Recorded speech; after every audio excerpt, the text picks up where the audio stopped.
1991 में मशहूर अभिनेता अजय देवगन की एक फिल्म आई थी जिसका नाम था फूल और कांटे। आप में से कई लोगों ने इस फिल्म को देखा ही होगा। ये एक सुपरहिट फिल्म थी और अगर आज के दिन, आज के हालातों पर ऐसी ही कोई फिल्म बनाई जाए तो उसका नाम होगा फूल और पत्थर। आज पूरे भारत में दो तरीके की तस्वीरें देखी गई। एक तस्वीर वो है जहां पर लोग गले मिल रहे हैं, एक दूसरे का मुंह मीठा करवा रहे हैं, सौहार्द का परिचय दे रहे हैं और हिंदू पक्ष उन पर फूल बरसा रहा है। इन तस्वीरों को आपके सामने रखते हैं और इन तस्वीरों में आप ये देखिए कि एक तरफ हिंदू पक्ष मुसलमानों पर फूल बरसा रहा है।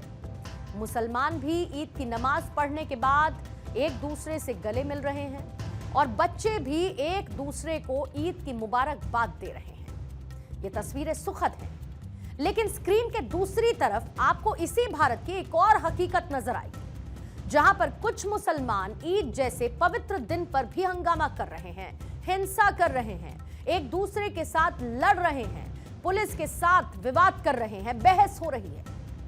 ये दोनों तस्वीरें जरा एक बार आप फुल स्क्रीन देख लीजिए और साथ ही ध्यान रखिए, ये आपके देश की ही दो हकीकत भरी तस्वीरें हैं।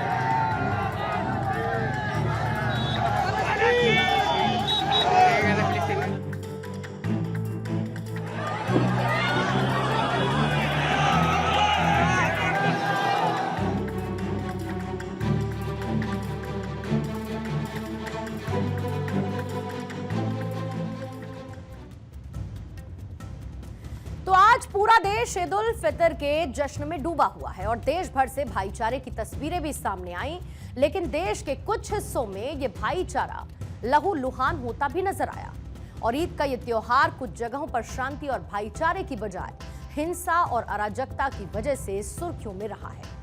सबसे पहले बात करते हैं कि आखिर हुआ क्या है।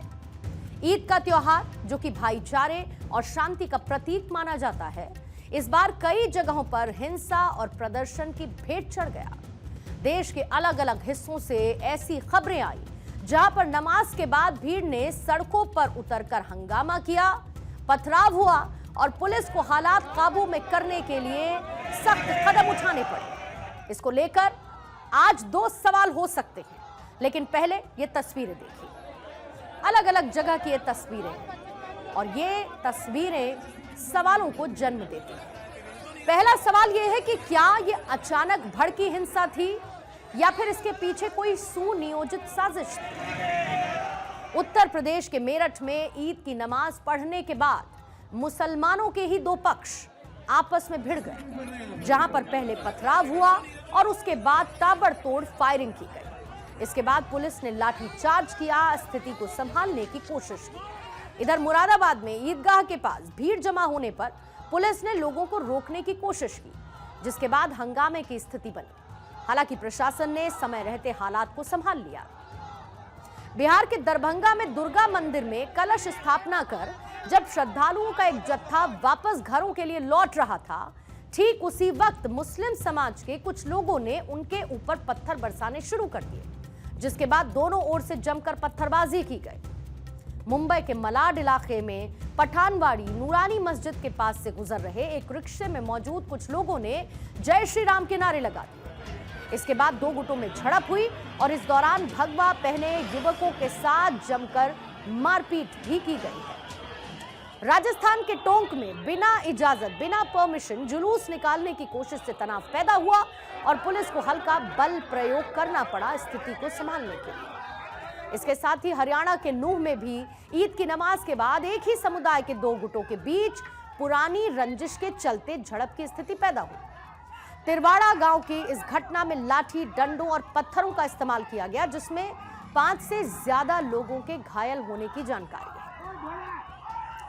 आज कुछ लोग ये भी कह सकते हैं कि ये घटनाएं कुछ ही जगहों पर हुई हैं और ये छिटपुट घटनाएं हैं। लेकिन हमारा सवाल ये है कि ईद जैसे पवित्र दिन पर, पाक दिन पर, जिसे मुसलमान सबसे ज्यादा पाक दिन में से एक मानते हैं, उस दिन ऐसी घटनाओं की जरूरत ही क्या थी? Citizens for justice and peace की साल 2024 की एक रिपोर्ट ये बताती है कि पिछले साल देश में सांप्रदायिक हिंसा की घटनाओं में 84% की 84% की बढ़ोतरी हुई थी। और खास बात यह है कि ज्यादातर घटनाएं धार्मिक त्योहारों के दौरान हुई। अब इन आंकड़ों को लेकर 3 सवाल पूछे जा सकते हैं। पहला तो ये कि क्या हिंसा की ये घटनाएं अपने आप हो रही हैं या फिर इसके पीछे कुछ लोग शामिल हैं, कुछ लोगों का हाथ है। दूसरा सवाल यह है कि पुलिस और प्रशासन इतनी तैयारियों के बावजूद ऐसी घटनाओं को होने से रोक क्यों नहीं पाता है। और तीसरा सवाल यह है कि क्या लोग जब आपस में ही इतना बढ़ चुके हैं कि त्योहार में आप शांति से नहीं मना सकते हैं, त्योहार में शांति को बरकरार नहीं रख सकते हैं। ऐसी घटनाओं के लिए कुछ लोग राजनीति को जिम्मेदार मानते हैं और उनका यह मानना है कि नेता चुनाव जीतने के लिए समाज को बांटने का काम कर रहे हैं। पश्चिम बंगाल की मुख्यमंत्री ममता बनर्जी आज कोलकाता के ईदगाह में पहुंची थी। इस दौरान उन्होंने कहा कि हम धर्मनिरपेक्ष हैं, नवरात्रि चल रही है, मैं इसके लिए आपको शुभकामनाएं देती हूं, लेकिन हम नहीं चाहते कि दंगे हों। आम लोग ऐसी चीजों में शामिल नहीं होते, केवल राजनीतिक दल ही ऐसा करते हैं। दूसरी तरफ अखिलेश यादव हैं।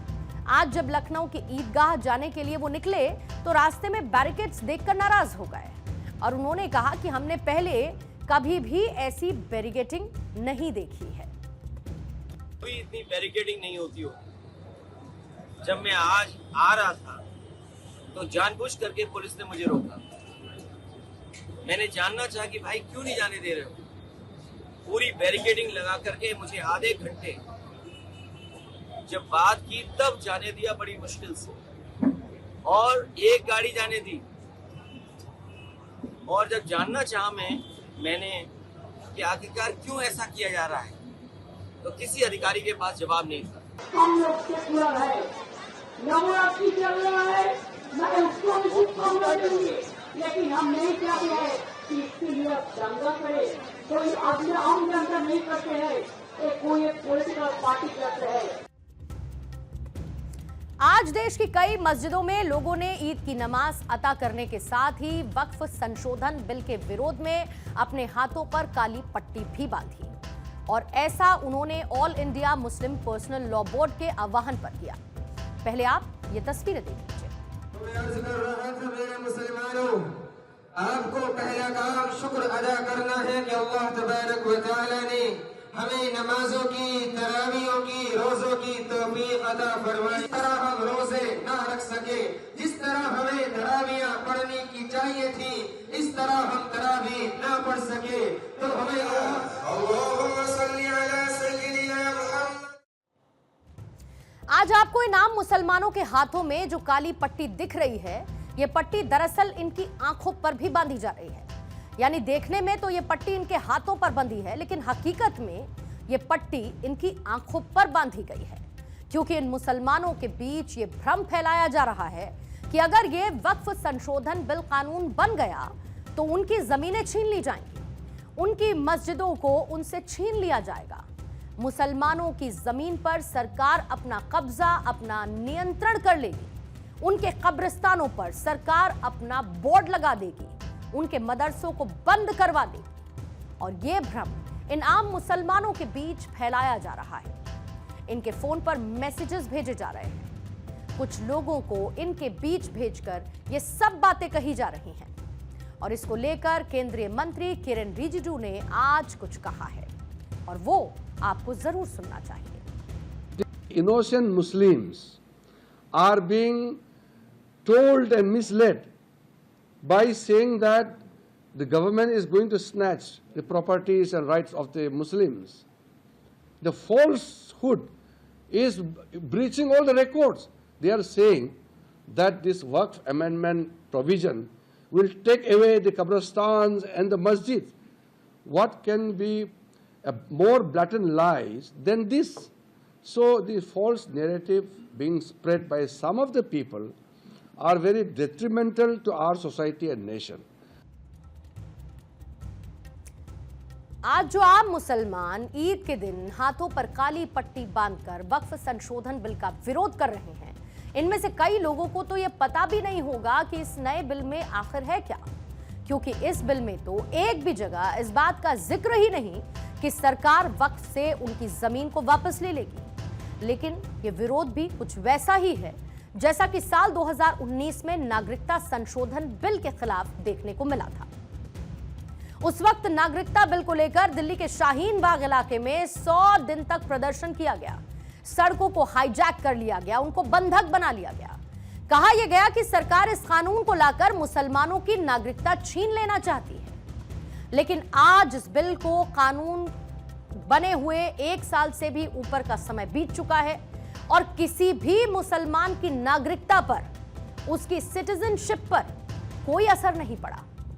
यानी कि उस वक्त भी इन आम मुसलमानों की आंखों पर काली पट्टी बांधी गई थी, जो कि आज वक्फ संशोधन बिल को लेकर बांधी जा रही है। जबकि वक्फ संशोधन बिल में जो बातें लिखी गई वो भी आपको समझा देते हैं। वक्फ बोर्ड अभी जिस भी जमीन पर अपना दावा करता है, उस जमीन को लेकर सिर्फ वक्फ ट्रिब्यूनल में ही चैलेंज किया जा सकता है। लेकिन इस नए बिल के कानून बनने के बाद वक्फ के दावे को रेवेन्यू कोर्ट, सिविल कोर्ट और हाई कोर्ट में भी चैलेंज किया जा सकता है। दूसरी बात यह है कि जो जमीन दान में नहीं दी गई है, उस जमीन पर अब वक्फ बोर्ड अपना दावा नहीं कर पाएगा और इससे भी किसी को क्या आपत्ति होनी चाहिए। वक्फ बोर्ड में अभी महिलाएं और गैर मुस्लिम इसके सदस्य नहीं हो सकते, लेकिन इस नए संशोधन के बाद इस बोर्ड में महिलाएं और गैर मुस्लिम भी इसके सदस्य बन सकते हैं। और इस नए संशोधन से किसी को क्या तकलीफ होनी चाहिए? भारत जो कि एक धर्मनिरपेक्ष देश है, तो ऐसे में यहां के हर बोर्ड में कोई भी किसी भी धर्म में शामिल हो सकता है। आपको याद होगा साल 2013 जब प्रयागराज में कुंभ की सारी व्यवस्थाएं कोई हिंदू नहीं बल्कि आजम खान देख रहे थे, और आजम खान उस वक्त सपा सरकार में मंत्री हुआ करते थे और कुंभ का मैनेजमेंट वो ही देख रहे थे, और किसी भी हिंदू को इस बात से कोई आपत्ति नहीं थी। अभी वक्फ बोर्ड में संपत्ति विवाद को लेकर कोई स्पष्ट प्रक्रिया नहीं है, लेकिन इस नए अमेंडमेंट के साथ अब जिला कलेक्टर स्तर का एक अधिकारी संपत्ति के विवाद में सर्वे कर सकता है और उस सर्वे पर आधारित अपनी रिपोर्ट को सबमिट कर सकता है। साल 2006 में आपको लेकर चलते हैं और उसी साल 2006 में आई थी सच्चर कमेटी की रिपोर्ट। इस सच्चर कमेटी की रिपोर्ट में यह दावा किया गया था कि वक्फ बोर्ड की कमाई करीब 12,000 करोड़ रुपए है, जबकि वक्फ यह दावा करता है कि उसकी कमाई सिर्फ 200 करोड़ रुपए के आसपास ही है। केंद्रीय अल्पसंख्यक मंत्रालय की एक रिपोर्ट भी ये बताती है कि साल 2023 तक आम मुसलमानों की तरफ से ही वक्फ बोर्ड के खिलाफ 148 शिकायतें की गई और इन आम मुसलमानों ने ही कहा था कि वक्फ ने जोर जबरदस्ती उनकी जमीन पर कब्जा कर लिया है। इस पूरे वक्फ बोर्ड और इसमें संशोधन के लिए लाए जा रहे विधेयक को लेकर इस पूरे विश्लेषण के बाद आप जरा सोचकर देखिएगा कि इसमें ऐसा क्या है कि हमारे देश के मुसलमानों को ईद जैसे पवित्र दिन पर भी हाथों में काली पट्टी बांधकर विरोध करना पड़ रहा है, जबकि इसमें से कई मुसलमानों को तो इस बात की जानकारी भी नहीं कि इस वक्फ संशोधन बिल में आखिर है क्या क्या। तो इसके पीछे का एक सच ये भी है कि वक्फ बोर्ड ने भारत के आम मुसलमानों की कोई सहायता नहीं की, उन तक कोई सहायता पहुंचाई ही नहीं, और इसका पूरा लाभ देश के 100 से 200 प्रभावशाली मुस्लिमों को ही होता आया। और यही वो डर है जो इन 100 से 200 मुसलमानों को आज बहुत ज्यादा सता रहा है। पिछले कुछ दिनों में जो बयानात देखने में आए हैं कि लोगों को ये जज्बाती तकरीर करके बताया जा रहा है कि आपकी मस्जिद छीन जाएंगी, दरगाहें छीन जाएंगी, इमाम बाड़े छीन जाएंगे, ये बातें सरासर गलत है। देखिए, डेमोक्रेसी में पक्ष विपक्ष, सहमति असहमति एक डेमोक्रेसी का पार्ट है, और कोई संवैधानिक तरीके से अगर प्रोटेस्ट भी करते हैं तो उनको अधिकार है, करें, कोई इश्यू नहीं। हो सकता है कुछ क्लॉज उनको आपत्ति हो, लेकिन जहां तक मेरा मानना यह है कि मौजूदा वक्फ एक्ट जो है उसमें अमेंडमेंट की सख्त जरूरत है। एज अ गवर्नमेंट आप एक अनकॉन्स्टिट्यूशनल कानून क्यों बनाना चाह रहे हैं जो संविधान के कॉन्स्टिट्यूशन का आर्टिकल 14 का, आर्टिकल 25 का, 26 का, 29 का ग्रेव वायलेशन है, और आप ये बोल रहे हैं कि इसमें किसी को नुकसान नहीं होने। नुकसान आप जो बना, अगर लॉ बनेगा तो पूरे भारत में मुस्लिम वक्फ बोर्ड को नुकसान होगा, और ऐसा लॉ बना रहे जिससे गवर्नमेंट वक्फ प्रॉपर्टीज को छीनना चाह रही मुसलमानों से।